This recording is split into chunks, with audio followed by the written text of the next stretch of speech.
There is a lot of information out there about how to set goals, but in this video, I want to share with you what has worked for me when it comes to effectively setting goals. For a long time, I thought I knew how to set goals, but year after year, when I would reflect back, I kept on realizing that my life hadn't really changed. I pretended to take action, but was really just in motion. Motion in any direction is not necessarily progress in the right direction. I walked on a blurry line to a poorly defined goal and wasted years. I have finally started to make more significant and consistent progress. And in this video, I want to show you everything I have learned when it comes to setting goals effectively. These are concepts that I would have paid money to know sooner.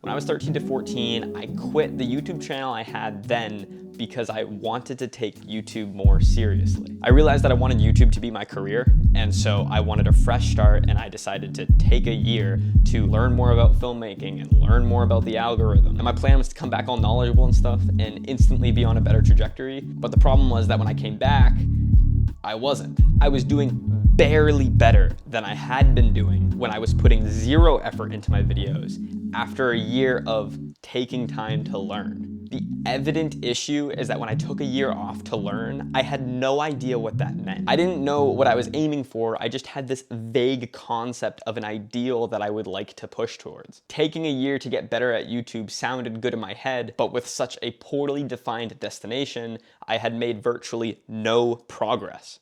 Over a year. First things first is you need to have a destination. It's tempting to pretend to say that you set a goal when it's really just this amorphous concept floating around in your head. I just want to have fun with it. I just want to have fun with it. I just want to have fun with it. I'm gonna get cool shots. I'm gonna get cool photos. I am leaving for New York City with my girlfriend in 2 days. The thing is, I don't know what story I want to tell, which is rough because I'm gonna be documenting the whole thing religiously.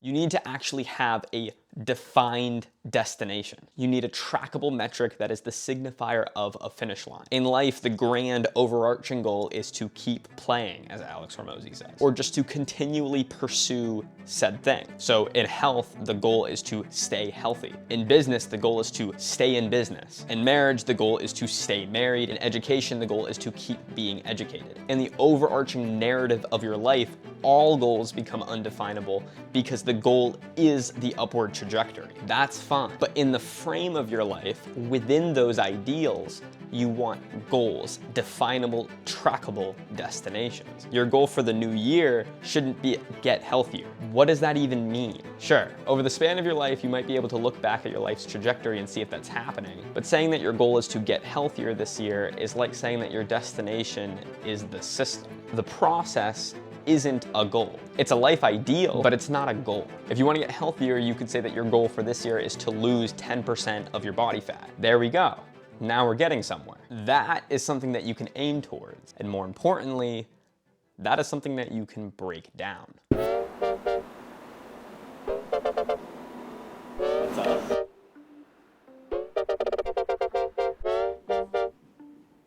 At the beginning of 2024, I felt really locked in and ambitious and stuff, and so I set some goals for this channel. They were extremely ambitious, but possible. But as the year progressed, the channel and I didn't. At the time, I blamed it on being busy and having a bunch of stuff in my life come up, which wasn't necessarily false, but in reality, there was a single glaring issue. I barely knew where I was going, and I barely knew what I was doing. I convinced myself at the beginning of the year that I had set a goal, but in reality, I had just come up with something that I wanted to want, something that I thought would have been nice to have. And at the end of the year, I hadn't made nearly as much progress as I set out to at the beginning of the year, and I felt one of the worst feelings of all time, the feeling of wasted time. The next key is crucial, is that when you have a destination, you have to break it down. Reverse engineer your success. You might say that you want to lose 10% body fat by the end of the year,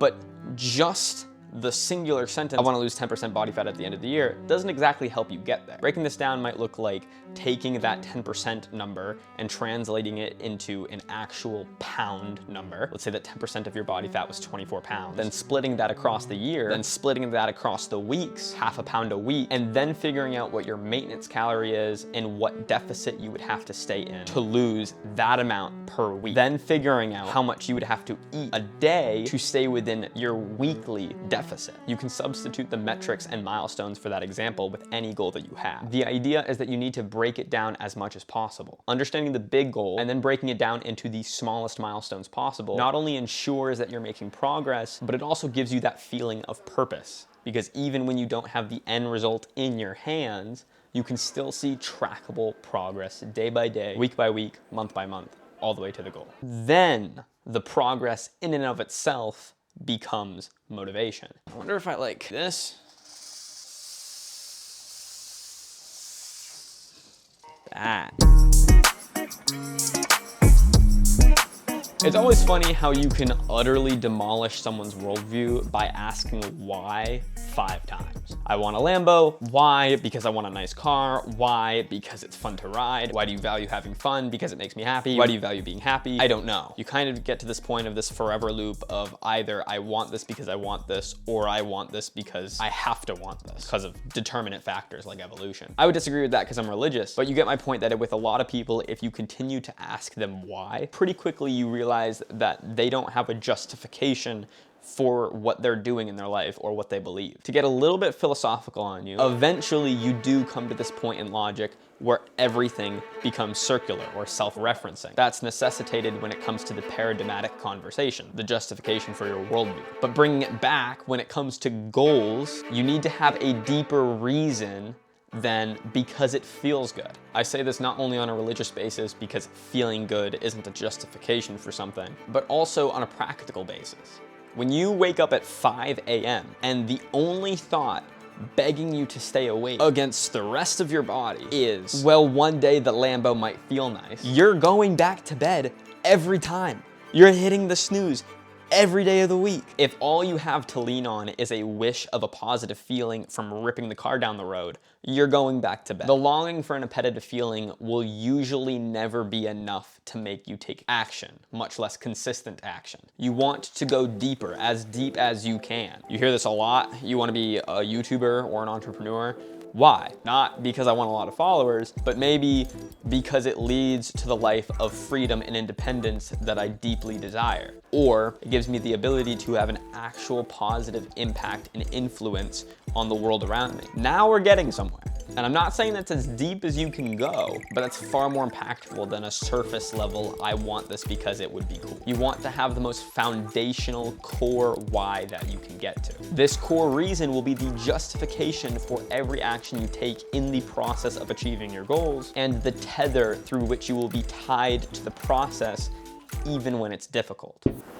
Look at this guy.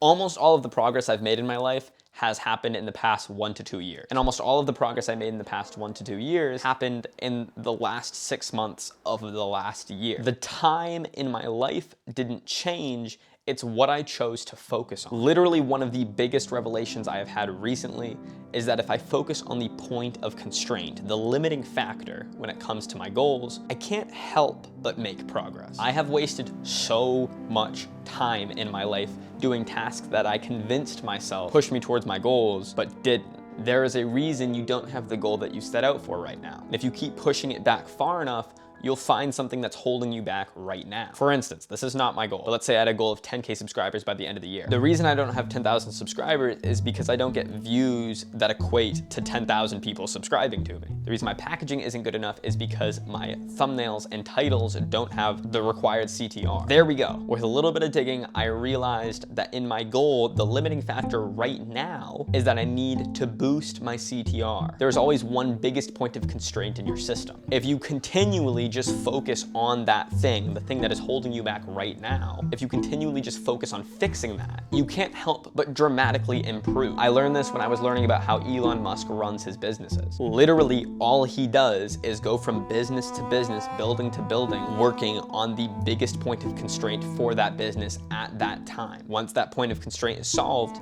he goes to the next point of constraint. And that's how he makes so much progress, because all he spends his time on are the points of constraint, the highest leverage activities. Regardless of what you think about me saying that, it's the reason he's worth $400 billion and none of us are. Focus on the limiting factor. Focus on the constraint. This might literally be the most game-changing point in this video. No! Alex Hormozi defines focus by a lack of options. If you literally can't do anything but write, you are definitionally focused on writing. So if you take away all of the other things in your life that aren't conducive to you achieving your goals, you will force yourself to be focused. But a key point that I want to hone in on that I think is often overlooked is limiting your inputs. If you have an objective that you genuinely have a burning desire to get to, in reality, you want all that you consume to help you get there. I know this might sound extreme, but stop watching content that doesn't help you achieve your goals. I should preface, I'm not perfect at this by any means, but you also don't want to be distracted by other possible goals that could come through, seep through what you consume. You don't want to be that guy who is trying to start 6 different businesses or read 12 different books at once. You don't want to be that guy that just hops from thing to thing because a new thing recently has enticed him. If you try to make a bunch of progress in a bunch of areas, you're not going to make any progress in any area. Take note of what you consume and make sure that it's not hindering you from accomplishing what matters to you.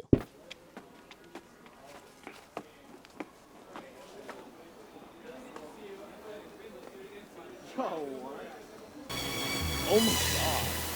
Very recently, I was pretty overwhelmed with the content schedule for this channel. A couple weeks ago, I didn't have a video idea, much less an edited video for my weekly video, and I didn't know what to do.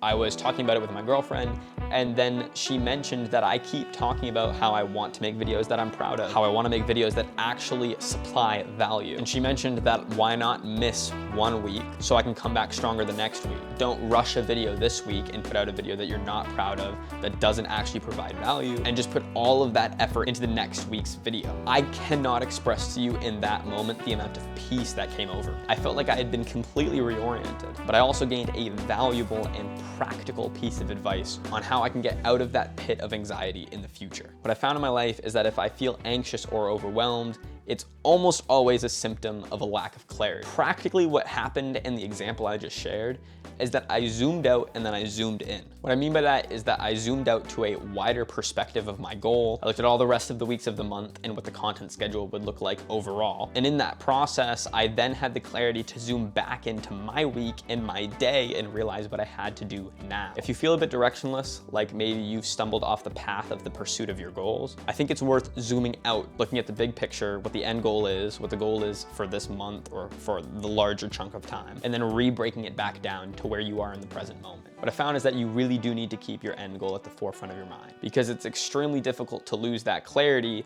because in that you lose momentum. Finally, let me save you some time and give you wisdom that took me years to learn. Just listen to this. Gaining clarity on your goals is not a one-time occurrence. In the same way that at the beginning we talked about the ideals of your life, the goal is to keep playing. When it comes to gaining clarity, the goal is to keep gaining clarity. And this is not something that is good to do. This is something that is necessary. You must continually gain clarity. Doing so will make sure that you don't walk on this blurry, undefined line that I talked about at the beginning, leading to little progress. But if done so correctly, it will also shine light on other truthful decisions and directions that you want to go in life and how to get there faster. This is not something I'm magically perfect at now. It's almost a meditative-like skill that I'm working on getting better at. But in that process of learning to get better at it, I wanted to share with you the criticalness of it, because hopefully if you take this to heart and apply it, it will save you time. As of January 2025, that is almost everything I know when it comes to setting and achieving goals.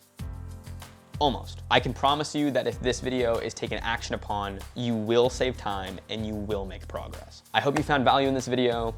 Thank you for watching, and I will see you all in the next video. Bye, guys.